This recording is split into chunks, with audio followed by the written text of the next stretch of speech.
নমস্কার, আমাদের channel crop রেমেডিতে আপনাদের সকলকেই স্বাগত। আশা করি সকলেই ভালো আছেন। আজকে আপনাদেরকে জানাবো কিভাবে সবজির একটি প্রকৃত বীজতলা তৈরি করতে হবে এবং সাথে সাথে ওই বীজতলা থেকে কিভাবে সুস্থ এবং সবল চারা গাছ আমরা তৈরি করতে পারব। দেখুন, বর্ষাকালে মূলত কিন্তু সবজির চারাটা বেশি তৈরি করা হয়। এই সময় যে সমস্ত সবজির চারা আমরা তৈরি করি সেগুলো হলো বেগুন, লঙ্কা, টমেটো, পেঁয়াজ, কপি জাতীয় বিভিন্ন ফসলের বা সবজির চারা কিন্তু আমরা তৈরি করতে পারি। এই বর্ষার সময় চারা তৈরি করতে গেলে তুলনামূলকভাবে একটু বেশি সতর্কতা কিন্তু অবলম্বন করতে হবে। সেক্ষেত্রে প্রথমে বীজ কিভাবে নির্বাচন করবেন। উচ্চ মানের বীজ অবশ্যই আপনারা কিনবেন বা বেছে নেবেন, কারণ বীজ ভালো না হলে কিন্তু ফসল সেভাবে পাবেন না। অনেক সময় দেখা যায় যে ওই বীজ থেকে কিন্তু চারা গাছ বেরোয় না। ফসলের বীজ কিন্তু অবশ্যই সজীব, সতেজ, উজ্জ্বল রং এবং পুষ্ট দানা কিন্তু হতে হবে। বিশ্বস্ত কোনো প্রতিষ্ঠান থেকে বা কোনো সংস্থা থেকে অবশ্যই বীজটা আপনারা সংগ্রহ করবেন। বীজের প্যাকেটের গায়ে অঙ্কুরোদ্গমের অবশ্যই অঙ্কুরোদ্গমের ক্ষমতা দেখে নেবেন, আর এক্সপায়ারি ডেটটাও কিন্তু দেখে নেবেন। আপনারা যদি খোলা প্যাকেটের বীজ ব্যবহার করতে চান তাহলে কিন্তু আপনাদের ওই বীজের অঙ্কুরোদ্গমের জন্য কিন্তু একটি পরীক্ষা করে নেওয়া দরকার। সেক্ষেত্রে 100টি বীজ গুণে 100টি বীজ নেবেন। 10 থেকে 12 ঘন্টা সেটিকে ভিজিয়ে ছোট এক টুকরো কাপড়ে বেঁধে বা কোনো পলিথিন প্যাকেটের মধ্যে রেখে সেটিকে অন্ধকার উষ্ণ গরম জায়গায় রেখে দিতে হবে, অথবা কোনো জৈব সারের গাদাতেও কিন্তু ভরে ওটাকে রাখতে পারে। 2-3 দিন পর দেখবেন যে বীজের কতটা অঙ্কুরোদ্গম হয়েছে। অঙ্কুরোদ্গম হলে আরও একদিন ওয়েট করবেন। তারপরে অঙ্কুরিত বীজের সংখ্যা যদি 80-র উপরে হয় তাহলে জানবেন যে ওই বীজ খুব ভালো মানের। জমি নির্বাচনের ক্ষেত্রে অবশ্যই পলি দোআঁশ মাটি আপনাদের এই চারার বীজতলা তৈরি করার জন্য খুব উপযুক্ত। জল নিকাশি ব্যবস্থা আছে এমন, বা যেখানে যে জমিতে জল দাঁড়ায় না, যে জমিতে দিনের বেশিরভাগ সময় সূর্যের আলো পড়ে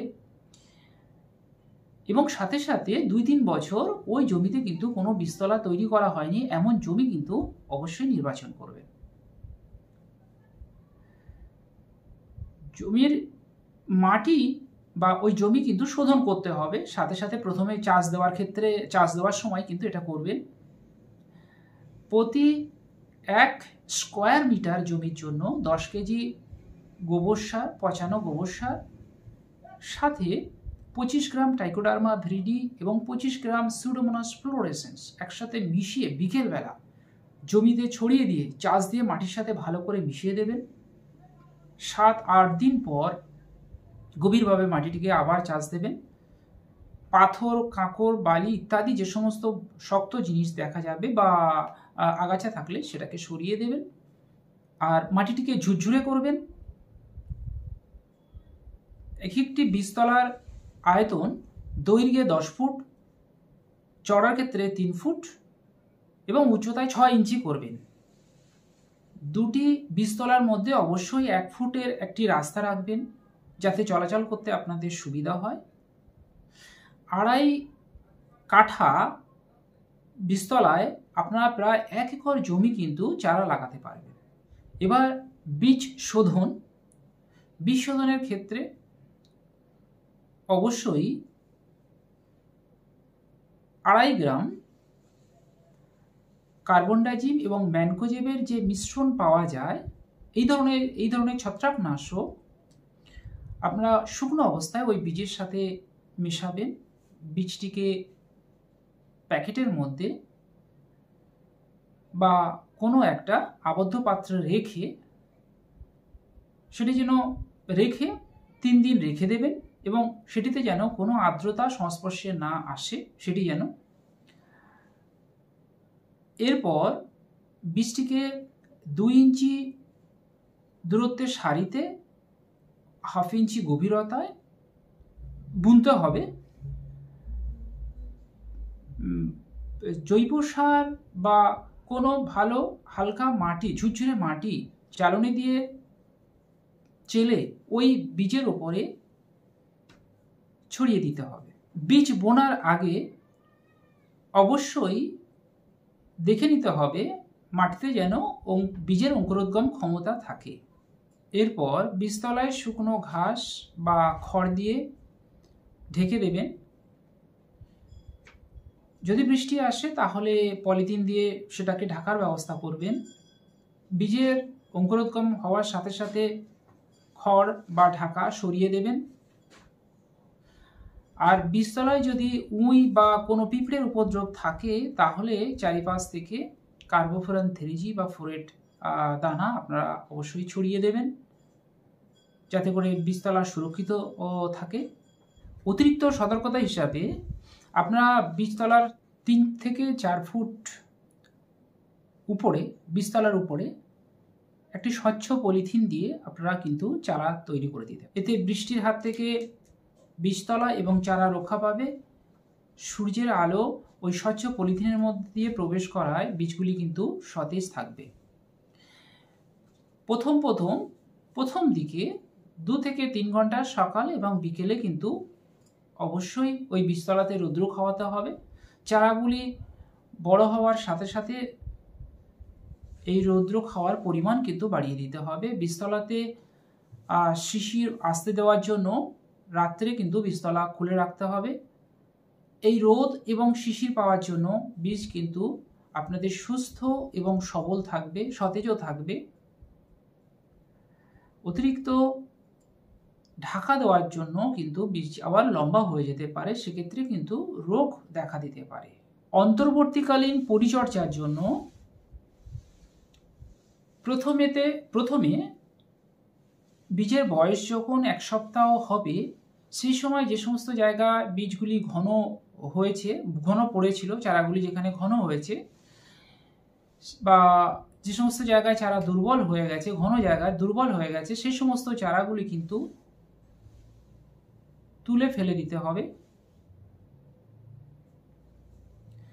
আর বীজতলাতে ঢলে পড়া রোগের একটা প্রকোপ দেখা যায়, সেটি হওয়ার আগেই 1 সপ্তাহ অন্তত একবার করে কপার অক্সিক্লোরাইড 4 গ্রাম প্রতি লিটার জলে বীজতলা এবং চারাতে ভালো করে স্প্রে করবেন, মাটি ভিজিয়ে দেবেন। বীজতলায় অতিরিক্ত কিন্তু জল দেবেন না। অতিরিক্ত জল দিলে বীজের ঢলে পড়া রোগ কিন্তু দেখা যেতে পারে বেশি। আবার এটাও কিন্তু লক্ষ্য রাখবেন যে বীজতলায় মাটি শুকিয়ে যাওয়ার কারণে কিন্তু অনেক সময় চারা মারা যেতে পারে। গরমকালে 3 থেকে 4 দিন অন্তর, শীতকালে সেটি 8 থেকে 10 দিন অন্তর এবং বর্ষার সময় প্রয়োজন ছাড়া কিন্তু বীজতলাতে জল দেওয়া যাবে না। চারা তোলার সময় 4 থেকে 6 সপ্তাহ পরে, এই সময় কিন্তু চারা তোলার আগে বীজতলা ভিজিয়ে নেবেন, তাহলে চারা তুলতে খুবই সহজ হবে। চারা বিকেলের দিকে লাগাতে হবে জমিতে, আর চারা তুলে বেশিক্ষণ কিন্তু রাখা যাবে না। চারার শিকড়কে শোধন করে নিলে ভালো হয়, কারণ আমরা যে সমস্ত মূল জমিতে চারাগুলি রোপণ করব, সেই সমস্ত জমিতে যদি কোনো ধরনের ছত্রাকজনিত কোনো রোগ থাকে বা ব্যাকটেরিয়াজনিত কোনো রোগ থাকে, তাহলে কিন্তু সহজেই কিন্তু এই গাছকে আক্রমণ করতে পারবে না। এক্ষেত্রে জৈব দিয়েও আমরা করতে পারি, রাসায়নিক দিয়েও করতে পারি। ছত্রাকজনিত রোগের কারণে যে পচা রোগ দেখা যায় সেটির জন্য আপনারা 25 গ্রাম ট্রাইকোডার্মা ভিরিডি জৈবর ক্ষেত্রে 1 লিটার জলে ভালো করে মিশিয়ে শিকড়টিকে আধ ঘন্টা, গাছের শিকড়কে আধ ঘন্টা ভিজিয়ে রাখবেন। রাসায়নিকের ক্ষেত্রে কার্বনডাজিম আর ম্যানকোজেবের মিশ্রণ, কার্বনডাজিম 25% এবং ম্যানকোজেব 63%, এই রাসায়নিক দিয়ে 1 লিটার জলে 2 থেকে 2.5 গ্রাম করে মিশিয়ে ভালো করে কয়েক মিনিট চারার শিকড়টাকে ভালো করে ভিজিয়ে রাখবেন। আর বেগুন, লঙ্কা, টমেটো ইত্যাদি এই ধরনের সবজির ক্ষেত্রে গাছের ঢলে পড়া, ব্যাকটেরিয়াজনিত ঢলে পড়া রোগ দেখা যায়, সেক্ষেত্রে জৈব দিয়ে বীজ শোধনের ক্ষেত্রে সিউডোমোনাস ফ্লোরেসেন্স 25 গ্রাম প্রতি লিটার জলে গুলে 30 মিনিট ভিজিয়ে রাখতে হবে গাছের শিকড়, অথবা রাসায়নিক স্ট্রেপ্টোসাইক্লিন 1 লিটার জলে 1 গ্রাম করে গুলে কয়েক মিনিট গাছের শিকড়কে ভিজিয়ে রাখলে গাছের শিকড় বা গাছের চারা আপনাদের শোধন হয়ে যাবে।